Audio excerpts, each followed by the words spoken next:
Assalamualaikum warahmatullahi wabarakatuh.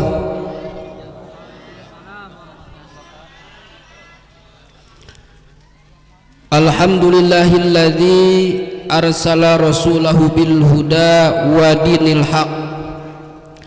Asyhadu an la ilaha illallah wa asyhadu anna Muhammadan abduhu wa rasuluhu alladzi la nabiyya ba'dah. Qala Allah Ta'ala fil Qur'anil Karim, a'udzu billahi minasyaitonir rajim. Bismillahirrahmanirrahim. Wa adzin fin nasi bil hajji ya'tuka rijala wa 'ala kulli dhamiri ya'tina min kulli fazin 'amiq. Wa qala aidan fi ayatin ukhra wa atimul hajja wal umrata lillah. Shadaqallahul azim wa shadaqa rasuluhun nabiyul karim. Wa nahnu ala dzalika minasyahidin wassakirin walhamdulillahi rabbil alamin. Yang kami hormati Sohibul Wilayah RW 08 Bapak Umar yang saat ini tidak mau mendekat karena takut disuruh nyari yang muda. Yang kami hormati segenap Ketua RT 01 sampai RT 05, yang kami hormati para kesepuhan di wilayah lingkungan Mustika Tiga Raksa, wabil khusus di wilayah keRW-an 08, yang kami hormati musuh kami sekaligus pemborong acara Bapak Ustadz Urip Ilham diborong pohara. Mudah-mudahan beliau sehat selalu. Yang kami hormati para ibu-ibu majelis ta'lim, dan yang kami hormati sekaligus kami banggakan di sebelah samping saya pengantin baru ya, alhamdulillahirabbil alamin, Bapak Nurodin sekeluarga. Mudah-mudahan beliau-beliau ini senantiasa ada dalam lindungan Allah Subhanahu wa ta'ala. Amin ya Allah ya Rabbal alamin. Yang tidak kesebut mohon maaf, tidak mengurangi rasa takdim dan hormat saya kepada beliau. Mudah-mudahan kita semuanya, kumpulnya kita di sini ada dalam ridho Allah Subhanahu wa ta'ala. Baik para hadirin wal hadirah yang sama-sama saya muliakan dan banggakan, alhamdulillahirabbil alamin, pada kesempatan di malam hari ini kita semua bisa berkumpul bermuajahah dalam rangka tasyakuran Bapak Nurodin beserta istri, yang mana tasyakuran kali ini adalah walimatus syafar. Nah, apa yang dimaksud dengan walimah?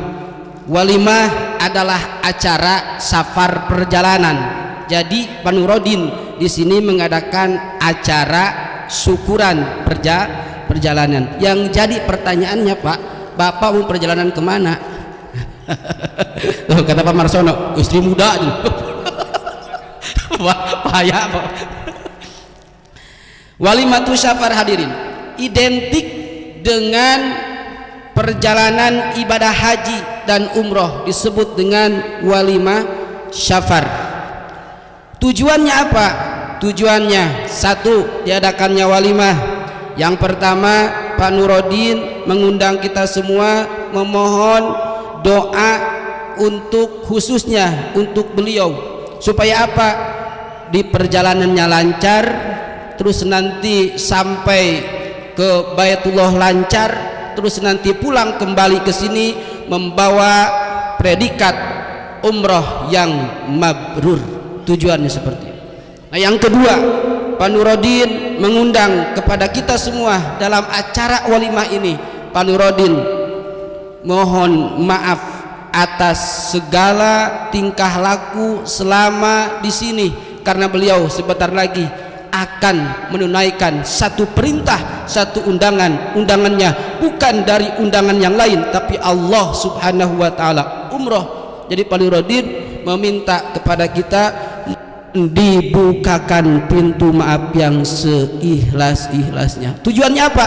Supaya nanti Pak Nuruddin dari sini sampai ke Baitullah membawa hati yang bersih, tidak ada tali perkaitan di antara sesama tetangga, di antara sesama kerabat, yaitu iri dengki, hasud dan lain sebagainya, supaya bersih hatinya sehingga nanti mendapatkan gelar yang mabrur. Amin ya rabbal alamin. Baik, Ibu, Bu, keselnya atau iyalah dari maghrib rasain loh. Hadirin jamaah rahimakumullah yang sama-sama dirahmati Allah subhanahu wa ta'ala, ibadah umroh dan ibadah haji, kan ibadah itu Pak, ada ibadah yang terikat dengan waktu dan terikat dengan tempat. Artinya ibadah ini khusus di satu waktu, tidak bisa digeser ke waktu yang lain, dan pula tempatnya pun tidak bisa digeser atau dipindah. Satu, ada ibadah yang terkait dengan waktu dan ada yang terkait dengan tempat. Pertanyaannya, ibadah apa ini? Ibadah haji, Pak. Kemarin bulan Dzulhijjah. Ibadah haji waktunya tidak bisa kita melaksanakan ibadah haji di bulan Syawal. Ibadah haji tidak bisa kita melaksanakan ibadah haji di bulan Ramadan, karena khusus ibadah haji dilaksanakan di bulan Dzulhijjah. Oke, di bulan Dzulhijjah, tapi tempatnya di mana? Mekah Mukarramah, bukan di Bandung di Al-Jabar. Ya kan? Ini saya mah gak mampu pergi ke haji ke Al-Jabar aja, ke Bandung. Nanti pulang dari Bandung, bilang dong saya haji. Ya haji siapa? Haji gila. Aduh, ya Allah ya Rabbi ya Karim. Nah, ibadah yang terkait dengan waktu dan tempat itu khusus ibadah haji kemarin. Nah, yang kedua, ada ibadah yang terikat dengan waktu, tidak dengan tempat. Ibadah yang terikat dengan waktu dan tempatnya boleh di mana saja dilaksanakan, tapi waktunya diatur. Ibadah apa itu? Salat lima waktu. Salat 5 waktu, maghrib, isya, subuh, duhur, asar, waktunya sudah ditetapkan oleh Allah. Inna sholata kanat alal mu'minina kitaban mawquta. Gak bisa pamarsono salat subuh sekarang, gak bisa. Tempatnya di mana saja, di masjid, di musola, di rumah jadi, di istri muda pun jadi pamarsono. Karena tidak terikat dengan tempat. Nah itu. Nah yang ketiga, ada ibadah yang terikat dengan tempat tapi tidak terikat dengan waktu. Ibadah yang terikat dengan tempat, tempatnya khusus tapi waktunya tidak terikat, kapan saja boleh, hari apa aja boleh, bulan apa aja boleh, tapi tempatnya ditentukan. Ibadah apa itu? Ibadah umroh tuh. Nah makanya di malam hari ini insya Allah Bapak Nuruddin sekeluarga besok tanggal 11 akan melaksanakan umroh. Ini ibadah yang terikat dengan tempat. Umrohnya bukan di sini, tapi umrohnya ke Baitullah, meninggalkan anak-anaknya, rela meninggalkan anak, karena ini sebuah panggilan dari Allah subhanahu wa ta'ala. Hebat. Nah, terkait dengan umroh, hadirin, dalam Al-Quranul Karim, Allah subhanahu wa ta'ala berfirman, wa atimul hajja wal umrata lillah. Ibadah haji, ibadah umroh termasuk dalam bincang-bincang hikmah haji. Kalau kita bicara haji pasti bicara umroh. Hikmah haji sama hikmah umroh itu sama, pahala haji sama pahala umroh itu sama, enggak beda jauh. Nah umroh itu kan adalah ibadah haji kecil, Pak. umroh merupakan salah satu ibadah yang disebut dengan haji asghar, haji kecil. Kenapa umroh bisa dikatakan dengan haji kecil? Nah, karena umroh dilakukan satu dengan cara berihram, dua dengan tawaf, sa'i, terus bercukur tanpa ada wukuf di Arafah. Itu yang membedakan adalah wukuf di Arafah. Bedanya umroh sama haji. Adapun pelaksanaan umroh dapat dilaksanakan, dapat dikerjakan kapan saja, bisa langsung dengan haji kemarin umroh, bisa dilaksanakan di lain waktu selain haji atau di luar waktu haji.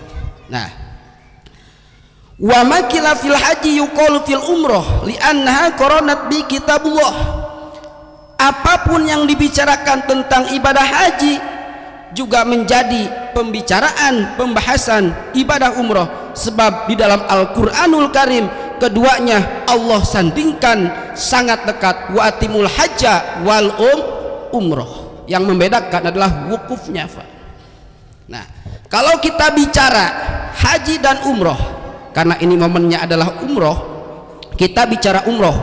Nah, ibadah haji, ibadah umroh itu tidak bisa semena-mena berangkat ke Baitullah, kita berangkat dari sini ujung-ujung bos ke sono tanpa ada perjalanan yang ditentukan.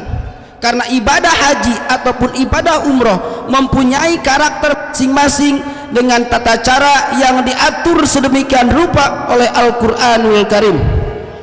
Bahkan Al-Qur'an mengatakan man istata'a ilaihi sabila. Ibadah haji itu bukan ibadah yang sembarangan. Man istata'a, man sapa wong istata'a ing kawasa iku siman sabilan di jalannya, maka ia wajib untuk berangkat haji dan umroh. Berarti ibadah ini, bapak punya duit berangkat haji, berangkat umroh, bapak tidak punya duit, cicing, jangan berangkat umroh. Tuh, Al-Quran pun berkata seperti itu, man istata'a ilaihi sabila. Barang siapa yang mampu perjalanannya, mampu melaksanakan pemberangkatan, disiapkan fisiknya, disiapkan ilmunya, disiapkan pembekalan, disiapkan sabilan di jalannya, supaya nanti kita di sana tidak terlantar. Berarti orang-orang yang mengerjakan haji, orang-orang yang mengerjakan umroh, ini adalah hakikatnya panggilan Allah Subhanahu wa ta'ala. Tidak gampang Pak mendapatkan panggilan dari Allah untuk menunaikan umroh atau haji. Kalau kita buka sejarah, Bu, dulu Kanjeng Nabi Ibrahim alaihi salam diperintah oleh Allah Subhanahu wa ta'ala di alam ruh. Ketika kita masih ada di alam ruh, belum ada seperti ini nih, belum ada. Di alam ruh, qalu alastu birabbikum, qalu bala syahidna. Nah, di momen itu Allah memerintahkan kepada Kanjeng Nabi Ibrahim, kata Allah kepada Kanjeng Nabi Ibrahim, ya Ibrahim. Ya benar, ya ini bukan Pak Eko. Coba aduh, cek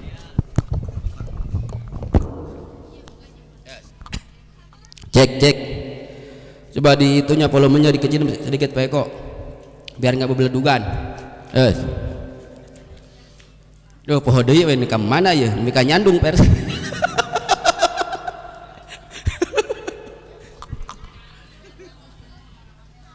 Ya, hadirin jamaah rahimakumullah, ibadah haji ketika Kanjeng Nabi Ibrahim diperintahkan oleh Allah untuk berseru kepada seluruh ruh yang ada, dari mulai kita pokoknya semuanya ruh berkumpul di alam ruh. Allah memerintahkan kepada Ibrahim, wahai Ibrahim, engkau naik ke Jabal Abi Gubes, ke gunung Jabal Abi Gubes. Ini di alam ruh dulu. Lalu kata Allah, engkau naik ke Jabal Abi Gubes, engkau berseru ke 4 juru, engkau berseru ke 4 penjuru, 1 masyrik, 2 maghrib, 3 selatan, 4 utara. Kanjeng Nabi Ibrahim diperintah, Bu, untuk berseru ke 4 jihad. Seruannya apa? Wahai Ibrahim, katakanlah kepada seluruh ruh yang ada, yang nanti bakal cikal bakal Pak RT, Pak Endang, Pak Urip, semuanya bakal ada situ. Ucapkan. Apa ucapannya? Kata Allah, wahai Ibrahim, ucapkan kepada ruh, ya ayyuhan nas, wahai golongan manusia, wahai cikal bakal manusia, innallaha barradha alaikumul hajja fahujjuhu. Wahai segolongan manusia, sesungguhnya Allah subhanahu wa ta'ala memardukan atas kalian semua untuk menunaikan ibadah haji dan umroh. Fahujjuhu, maka tunaikanlah ibadah haji. 4 jihad. Kanjeng Nabi Ibrahim dulu di alam ruh memanggil kita, Pak, cuman kita nggak sadar karena kita belum tahu. Wahai manusia, Allah memerintahkan kepada kalian semua untuk menunaikan ibadah haji, maka fahujjuhu, laksanakanlah ibadah haji. 4 jihad, Bu. Kanjeng Nabi Ibrahim memanggil kita dulu. Maka ruh ini sebagian ada yang menjawab labbaik Allahumma labbaik, labbaik Allahumma labbaik, labbaik Allahumma labbaik. Ruh ada yang menjawab. Nah, ketika ruh menjawab seruan Kanjeng Nabi Ibrahim, maka nanti ketika ia hidup di dunia, maka dia di bagaimanapun caranya tetap dia akan memanggil panggilan tersebut dengan menunaikan ibadah haji atau umroh. Berarti ibadah yang memang hakikatnya dulu sudah Allah atur sedemikian rupa di alam ruh ketika Kanjeng Nabi Ibrahim berseru ke 4 jihad. Nah, kira-kira dulu kita menjawab enggak, Bu, seruan Kanjeng Nabi Ibrahim? Kalau yang menjawab labbaik Allahumma labbaik, tentu dia mau kaya, mau miskin, mau punya jabatan atau tidak, tetap bakal Allah nasibkan untuk berangkat ke Baitullah karena menjawab seruan Kanjeng Nabi Ibrahim. Tapi kalau tidak menjawab, sesugih apapun, sekaya apapun, jabatan tinggi, tanah di mana-mana, tapi ketika di alam ruh dulu dia tidak pernah menjawab seruan Kanjeng Nabi Ibrahim, nggak akan pernah mengalami yang namanya nasib untuk ibadah haji atau umroh. Tuh, berarti orang-orang yang sekarang, Pak, makanya jangan heran ada orang kaya itu kan, mobil banyak, rumah tingkat, istri bukan satu, tapi nggak mau ibadah haji atau umroh. Kita jangan nyalahkan orang itu, karena dulu mungkin di alam ruhnya tidak menjawab seruan Kanjeng Nabi Ibrahim alaihi salam. Tapi kalau orangnya pas-pasan, kerja pun gajinya bukan UMR, di rumah pun pas-pasan, tapi dulu dia menjawab seruan Kanjeng Nabi Ibrahim di alam ruh, tetap bakal Allah berangkatkan ke Baitullah, baik dia haji ataupun umroh. Nah, kira-kira dulu kita menjawab enggak? Menjawab. Kalau menjawabnya sekali, Pak, labbaik Allahumma labbaik, sekali menjawabnya, berarti dia punya nasib ke Baitullah menunaikan ibadah haji atau umroh sekali. Kalau menjawabnya 2 kali, labbaik Allahumma labbaik, dia bakal punya nasib 2 kali menunaikan ibadah haji atau umroh. 3 kali, terus seperti itu. Tergantung bagaimana jawaban kita dulu menyambut panggilan Kanjeng Nabi Ibrahim dengan labbaik Allahumma labbaik, sekali, 2 kali, 2 kali, 3 kali, 3 kali, tidak sama sekali, ya tidak. Nah, kira-kira dulu kan kita gak tahu kan. Nah, makanya kalau kata Pak Usbari gitu kan, pasti ini bab nyandung nih. Pasti bab nyandung nih. Soalnya apa? Mungkin dulu Pak Us di alam ruhnya dipanggil oleh istri muda, Pak Us. Salah panggilan. Allahu Karim.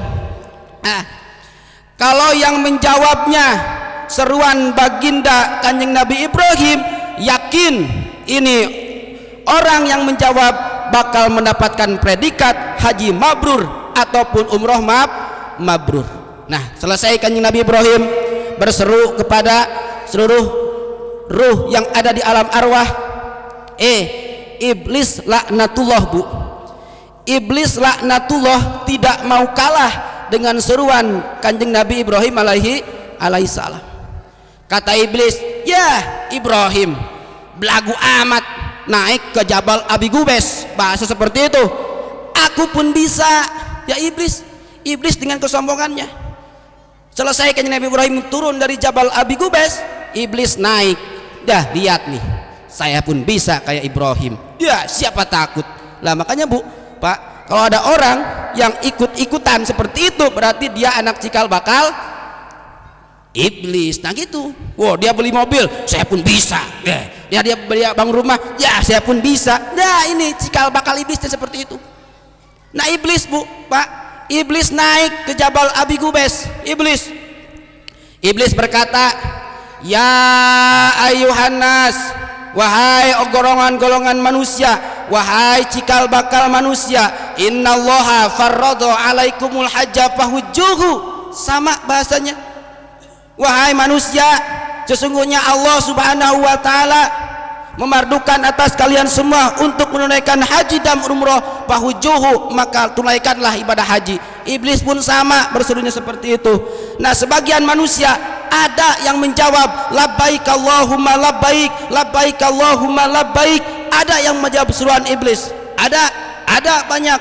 Nah makanya nanti ketika pulang dari haji atau umroh, manusia yang menunaikan ibadah haji pulang dari Baitullah kebagi dua. Satu ada yang mabrur, yang kedua ada mardud. Nah yang mabrur itu berarti dia menjawab seruan panggilan kanjeng Nabi Ibrahim alaihissalam. Kalau dia menjawab seruan iblis labbaik Allahumma labbaik, nanti ketika dia umroh ataupun hajinya menjadi haji mardud, karena dulu panggilan iblis. Berangkat Pak, tapi hajinya haji mardud.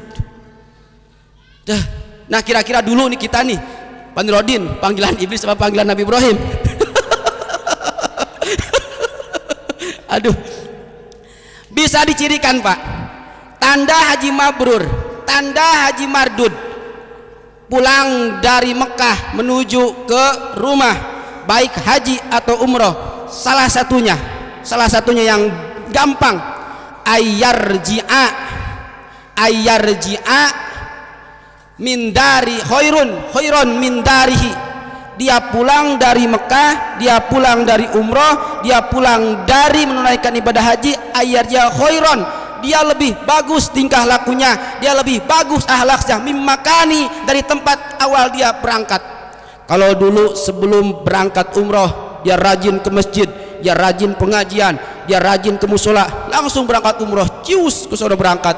Pulang dari Baitullah bukannya tambah giat ke masjid, bukannya tambah giat ke musola, bukannya tambah giat untuk sodako dan lain sebagainya, malah main slot. Ini haji apa? Haji mardud. Nah itu malah weaan sama apa tuh? Sama jahe. Nah itu hajinya haji mardud Pak. Orang yang hajinya mabrur dia lebih hebat, lebih pintar, lebih pandai setelah dia pulang dari Baitullah. Karena apa? Mendapatkan hidayah rahmat dari Allah Subhanahu wa taala, karena Baitullah itu adalah makomnya ijabah. Nah tinggal kira-kira aja kita Pak, di sini yang sudah jadi haji, maaf para haji, di sini yang sudah pernah umroh, apakah tingkah lakunya sebelum dia berangkat, setelah dia pulang dari umroh, apakah tingkah lakunya lebih bagus sebelum dia berangkat atau lebih jelek setelah dia pulang dari Baitullah? Tinggal kita nilai sendiri. Di antaranya itu salah satunya. Nah untuk mendapatkan haji mabrur atau umroh mabrur itu sangat sulit, karena tadi berbagai cara akan kita laksanakan, diantaranya ihram, sa'i dan lain sebagainya. Itu pun harus dengan cara, kalau sekarang enak ada manasik gitu kan. Nah hebat. Jadi orang-orang yang sudah melaksanakan umroh dan haji ini termasuk golongan-golongan yang hebat. Ini adalah tamunya Allah, undangan dari Allah Subhanahu wa ta'ala. Tidak semua orang bisa ke sana, tidak semua orang bisa berangkat, karena ini yang menentukan adalah nasib. Sama halnya Pak Us dengan kita nyandung. Tuh ada bab nyandung Pak Us, tenang. dan nyandung. Kalau nggak ada bagian, saya pun di sini ngomong nyandung nyandung, padahal saya tidak nyandung. Kenapa saya tidak nyandung? Karena saya takwa, takut sama yang tua. Itu saya galak. Dan sama, kita bicara nyandung nyandung tapi tidak pernah nyandung. Mungkin nasibnya dulu dikasih istri satu, pengen niat punya istri lagi, tapi kalau nasibnya satu ya tetap satu. Tapi kalau tidak punya niat, nggak pernah ngomong nyandung, nggak pernah cari yang muda, tapi ada nasib dikasih 2 istri, ya pasti bakal dua istri. Tenang aja Bu. Ya, kalau bapak-bapak nyandung Bu, ibu pasrahkan, ini sudah takdir dari Allah Subhanahu wa Ta'ala. Setuju tuh? Ngelawan takdir. Aduh, mampu gak mampu, kalau udah nasib mah susah. Aduh, aing mah di demo sama ibu-ibu ya. Nah, baik ya, jadi sama, apapun ibadah, ya ibadah nikah lah, kalau nggak ada nasib tetap susah Pak. Haji umroh sama, tergantung bagaimana nasib. Nah, mudah-mudahan kita berdoa lah, mudah-mudahan nasib kita baik. Dalam hal apa? Dalam hal nyandung. Mudah-mudahan ada undangan dari Allah Subhanahu wa Ta'ala, kita dulu menjawab seruan Kanjeng Nabi Ibrahim alaihi salam, sehingga nanti pulang dari Baitullah mendapatkan haji atau umroh yang mabrur. Amin ya Allah ya Rabbal alamin. Nah, keistimewaan hadirin bagi orang yang akan melaksanakan ibadah haji atau umroh ini luar biasa pahalanya. Laisa lahu jazaun ilal jannah. Ketika mendapatkan predikat haji mabrur atau umroh mabrur, maka pahalanya tidak ada lagi pahala selain surga. Udah itu mah surga tanpa hisab. Nah, sebelum berangkatnya pun dalam satu hadis dikatakan, nah, suatu hari para sahabat Pak Bu berkumpul bersama baginda Rasul di Yaman. Terus datang seorang rombongan, ahbarna bifadhailil haji, ya Rasul, bolehkah aku bertanya kepada baginda tentang kehebatan, keutamaan orang yang menunaikan ibadah haji atau menunaikan ibadah umroh? Apa jawab Rasul?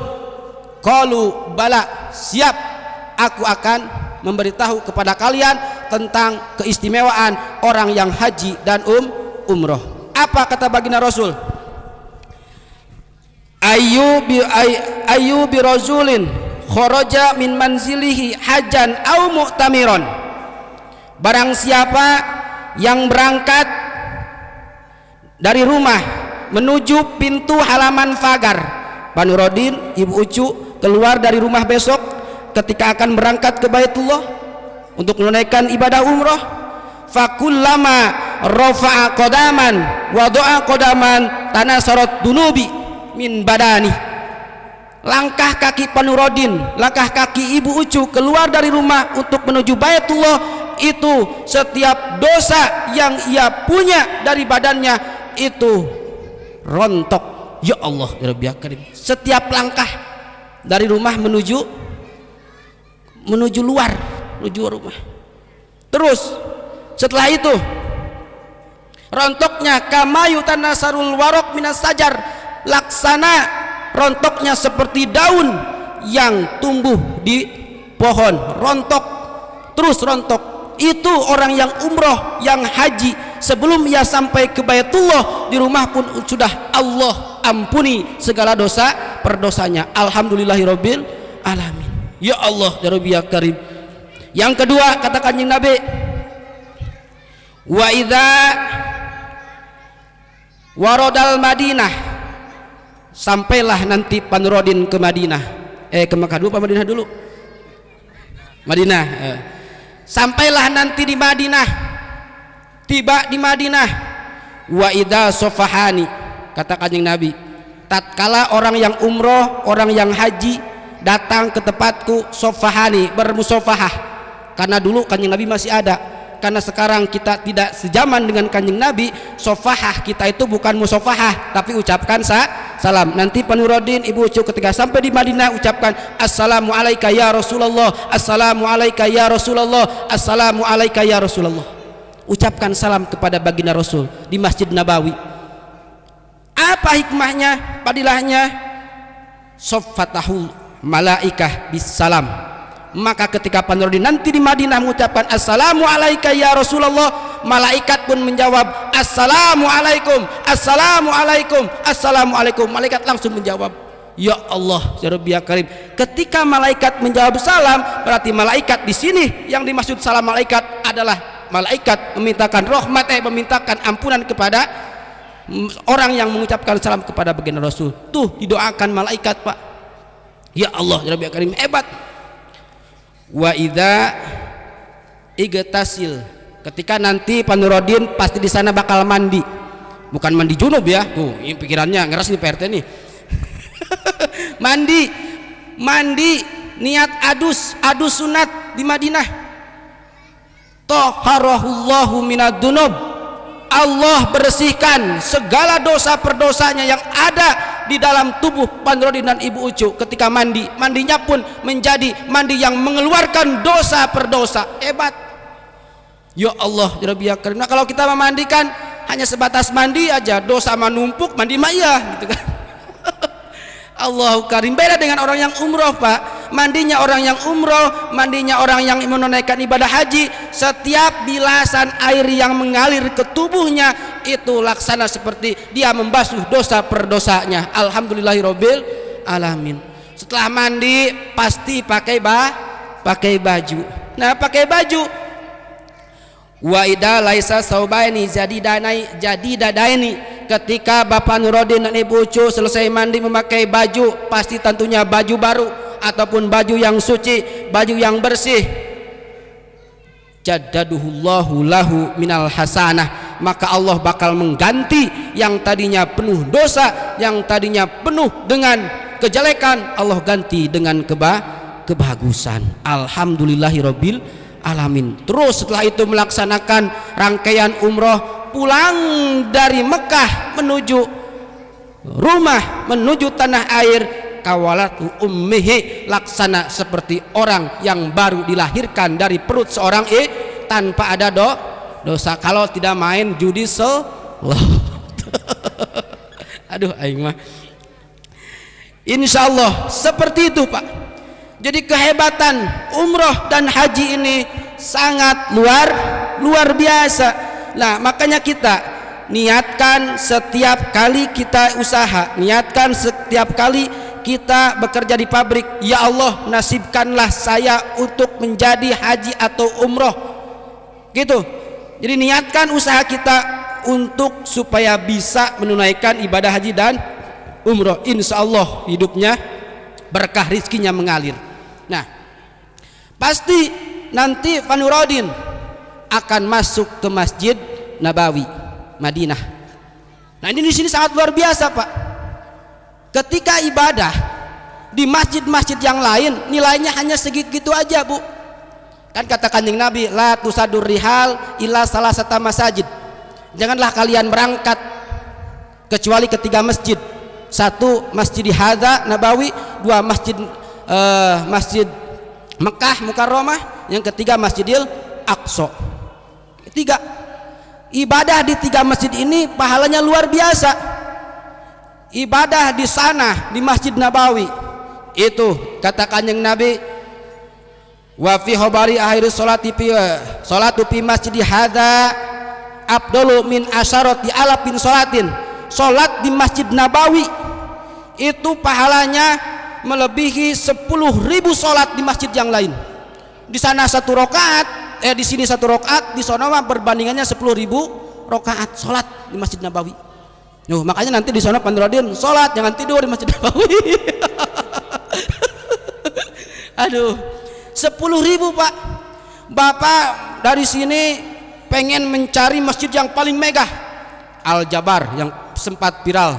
Terus yang di Depok itu apa? Masjid Kubah Mas, Istiqlal, megah, tapi pahalanya sama. Ibadah sholat 27 derajat berjamaah. Tapi bandingkan ketika Bapak pergi ke Masjid Nabawi, satu kali sholat itu dibalas dengan 10.000 kali sholat di masjid yang lain. Luar biasa di Masjid Nabawi. Nah, lalu ketika ke Masjidil Haram di Mekah, wa sholatu fi Masjidil Haram afdalu min mi'ati alafi sholatin. Lebih hebat Pak, Bapak sholat, Pak Nuruddin sholat di Masjidil Haram Mekah itu pahalanya sama dengan 100.000 kali sholat di masjid-masjid yang lain. Luar biasa. Ya Allah, ya Karim, kita emang gak tertarik dengan pahala umroh atau haji Bu? Segitu hebatnya, cukup untuk masuk ke surga dengan amal ini. Luar biasa, mulai dari berangkat sampai di perjalanan terus sampai ke sono, ketika wafat mendapatkan gelar syahid, surga langsung tanpa hisab orang yang haji. Inilah ibadah haji, rangkaian ibadah haji yang sangat luar biasa pahalanya. Tapi tetap ibadah haji, ibadah umroh kalau tidak ada nasib tidak akan pernah berangkat. Nah, pesan Pak Nuruddin, pesan Ibu Cu dari saya meneruskan dari guru-guru saya, ketika sampai nanti di Masjid Nabawi Madinah, perbanyak untuk memperbanyak sholawat. Dah, sholawat aja banyakin. Sholawat minimal sholawat nariyah atau sholawat munjiat. Tapi kalau kepanjangan cukup dengan memakai sholawat Jibril sallallahu ala Muhammad sallallahu ala Muhammad, terus ribuan di situ. Insya Allah keberkahan akan turun, karena di situ ada makom Kanjeng Nabi sallallahu alaihi wasallam. Perbanyak baca sholawat di Masjid Nabawi. Saya pun kata guru, karena saya pun belum ada nasib ke sono gitu. Nah, berangkat nanti ke Mekah, ke Masjidil Haram, perbanyak untuk memperbanyak istighfar dan baca Al-Quran. Di situ ada makom ijabah, ada tempat ijabah. Seseorang ketika pengen mendapatkan ijabah, berarti dia harus membersihkan diri dulu. Maka dengan istighfarlah menjadi sesuatu yang cepat untuk mendapatkan ijabah. Dosa per dosa akan Allah ampuni ketika di Masjidil Haram kita perbanyak untuk membaca istighfar. Yang kedua, di Masjidil Haram perbanyak baca Al-Quranul Karim. Kenapa? Karena di kota Mekah diturunkannya Al-Quranul Karim. Di Masjid Nabawi perbanyak sholawat, di Masjidil Haram perbanyak untuk melaksanakan baca Quran dan baca istighfar. Itulah amalan, insya Allah pulang dari sono ke sini mendapatkan gelar yang mabrur. Alhamdulillahirabbil alamin. Nah, hadirin jamaah rahimakumullah yang sama-sama dirahmati Allah Subhanahu wa taala. Ibadah haji, ibadah umroh bukan ibadah yang sembarangan. Tentu mempunyai keinginan, tekad yang kuat serta bekal yang padat. Kita tidak mampu untuk berangkat sama harkat martabat derajatnya pahalanya dengan ibadah haji dan umroh. Ada ya. Bagi kita yang tidak berangkat untuk umroh, bagi kita yang tidak berangkat ibadah haji, Pak Nuruddin sama Bu Ucu yakin bakal mendapatkan pahala yang tadi. Tapi kita mah belum tentu. Adakah amalan selain haji dan umroh tapi pahalanya sama dengan haji dan umroh? Ada Bu. Pengen amalannya? Nah, satu nih, ada 3 amalan yang pahalanya sama dengan umroh. Ada berapa Bu? 3. Yang pertama, katakan yang Nabi, ini dikutip dalam kitab Ihya Ulumuddin karangan Imam Ghazali. Seseorang hamba ketika tidak mampu untuk mengerjakan umroh atau ibadah haji, ada 3 amalan yang akan kita mendapatkan pahalanya sama dengan ibadah haji dan umroh. Yang pertama adalah jujur dalam berdagang tanpa mengurangi takaran. Ada di sini pedagang? Ada? Saya sendiri katanya. Nggak sadar. Jujur dalam perdagangan, jujur tidak pernah mengurangi timbangan, jujur dalam segala bentuk barang yang ditawarkan. Ini pahalanya sama dengan pahala ibadah umroh. Pedagang pengen untung pengen rugi, ya iyalah, mana masa dagang pengen rugi, ngarang ya. Dagang ini menjadi salah satu ibadah kasab yang pahalanya sama dengan ibadah umroh Pak. Tapi dagangnya yang bagaimana? Dagangnya yang jujur. Al-Quranul Karim mengatakan ketika kita dagang tidak jujur, ketika kita dagang tidak pernah jujur, malah kita pengen lebih untung gede dengan cara untuk mengurangi takeran. Awas. Wailul lil mutaffifin, kecelakaanlah bagi orang-orang yang curang, bermain curang. Siapa? Alladzina idaktalu 'alan nasiyas taufun. Dia apabila menerima tim takran dari orang lain, ibu belanja ke warung, takrannya ibu pengen lebih. Bu, beli beras 10 liter. Pengen muncung. Tah eta. Pengen muncung. Bu, beli jeruk sekilo, timbangannya jangan sama gitu bebeknya. Pengen diturunin dikit. Nah itu pengen curang, gitu kan? Ibu-ibu biasanya gitu, beli ya nawar, gitu kan? Ya nawar, ya pengen banyak, ngahutang lagi. Parah ini pedagang, aduh. Lama-lama itu mah hancur pedagang. Bagi kita pembeli Bu, usahakan supaya kita termasuk ke dalam akad jual beli yang memang benar-benar secara syariat. Yang pertama, ibu kalau bisa itu nawar jangan terlalu jauh dari harga yang ditawarkan oleh pedagang. Bu, ini jeruk berapa? 20.000. Di sana juga 15.000, manis lagi. Di sini belum tentu manis. Cobain 2, asem. Cobain lagi, masih asem, gak jadi beli. Aduh, bangkrut. Ditanya nawar, yang gak jadi. Wah, udah ini mah bahaya ini. Termasuk ke dalam orang-orang yang curang. Ya kalau bisa ibu beli itu beli. Kalau mau ibu itu kalau ada lebih ya. Ini jeruk berapa? 27.000. Udah, kasih 27.000, ibu kasih 30.000, gitu kan? Ada kan kembali 3.000. Udah, Pak, kembaliannya saya sedekahkan buat Bapak. Mantep. Loh ini mah kembaliannya 500 perak juga ditagih. Aduh, sedekah, Bu.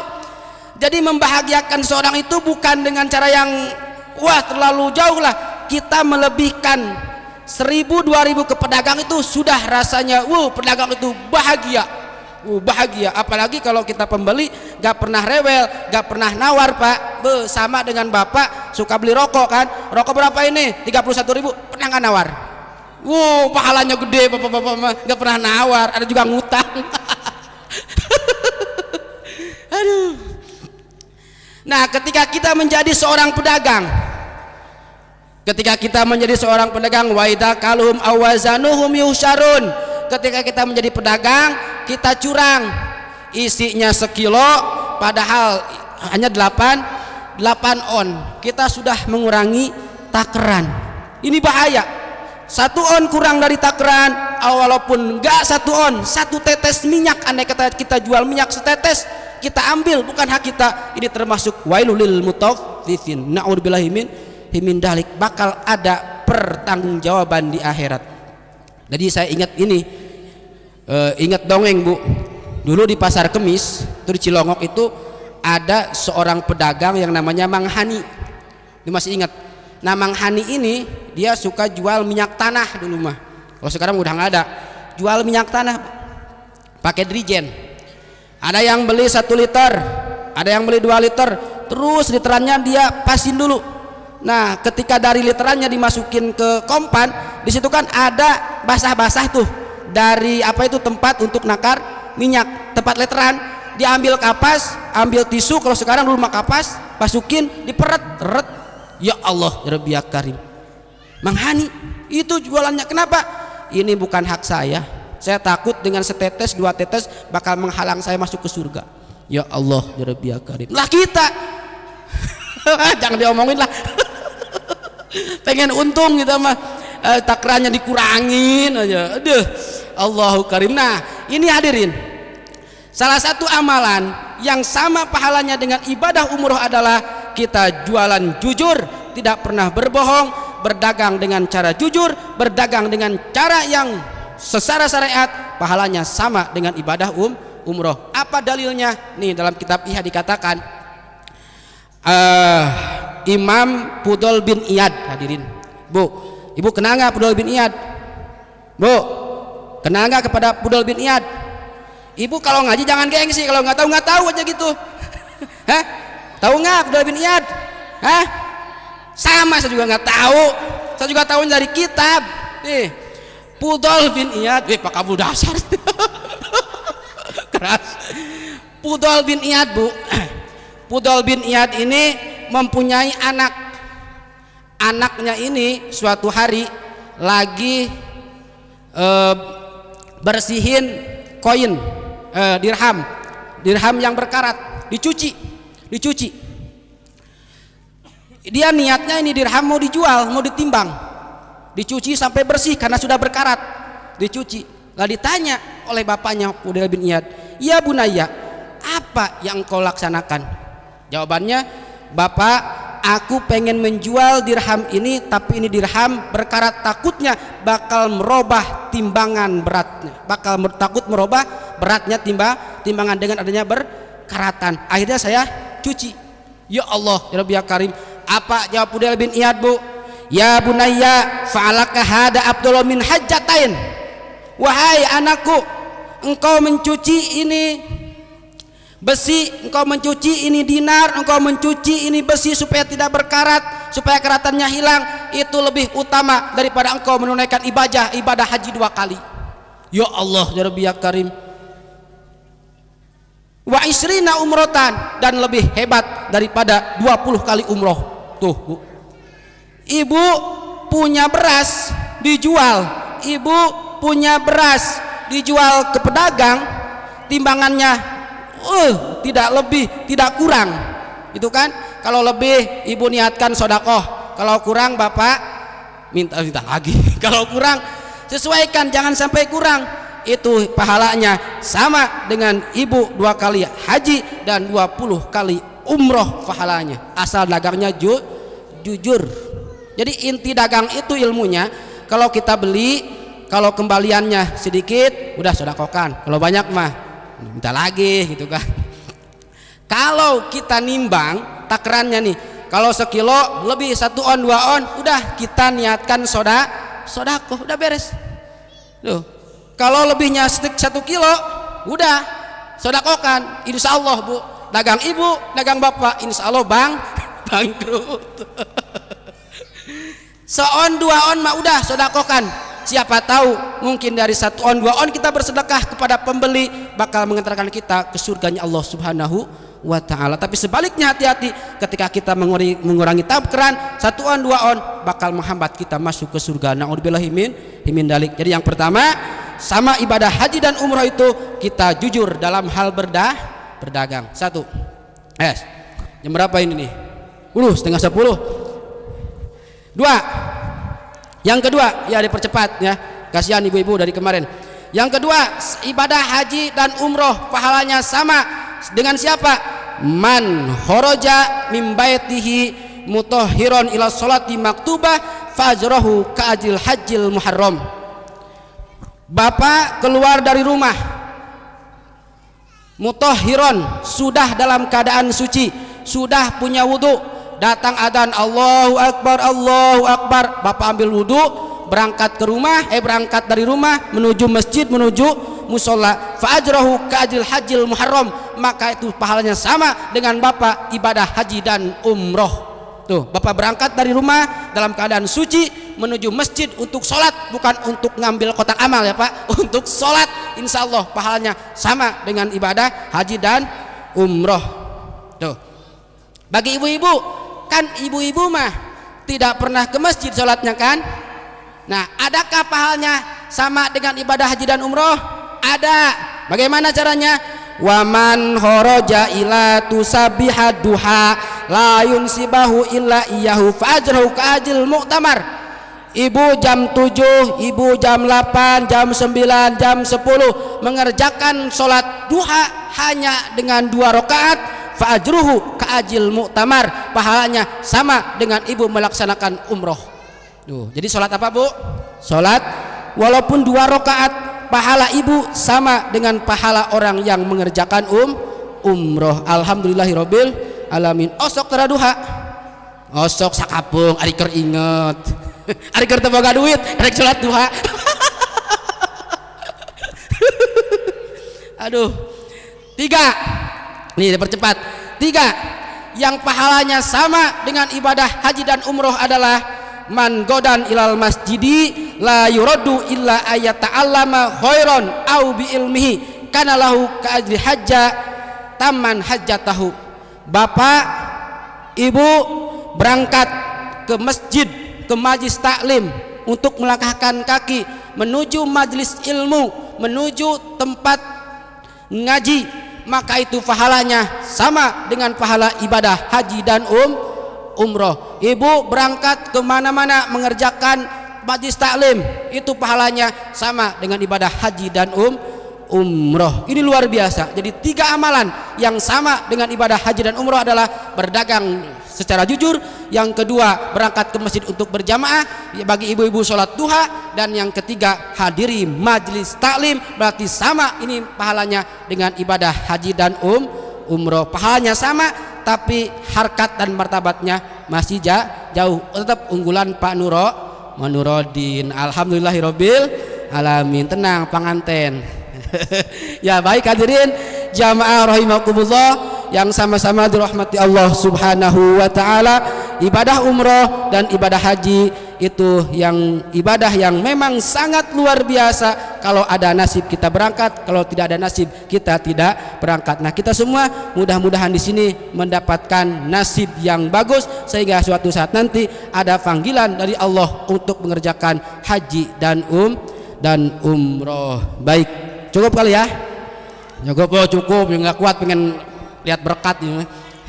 Baik hadirin jamaah rahimakumullah, sekali lagi kita doakan mudah-mudahan ini Bapak Nurodin beserta istri mendapatkan kesehatan oleh Allah Subhanahu wa taala, dilancarkan di perjalanannya, dilancarkan ibadah umrohnya, serta nanti pulang ke sini mendapatkan gelar predikat mabrur dan mabruroh. Amin ya Allah ya rabbal alamin. Kami ucapkan Pak Nurodin, kepada Bapak Nurodin, selamat jalan, hati-hati di jalan, karena ini adalah panggilan yang maha kuasa. Tetap semangat karena ini adalah suatu panggilan yang sangat luar biasa. Doakan kami semua di sini, mudah-mudahan kami pun di sini bisa menyusul Pak Nurodin untuk mengerjakan umroh. Amin ya rabbal alamin. Baik hadirin jamaah rahimakumullah, mungkin itu saja yang bisa saya sampaikan. Mohon maaf atas segala kekurangan kehilapan. Wabillahi taufiq wal hidayah wal afu minkum. Wassalamualaikum warahmatullahi wabarakatuh. Waalaikumsalam warahmatullahi wabarakatuh.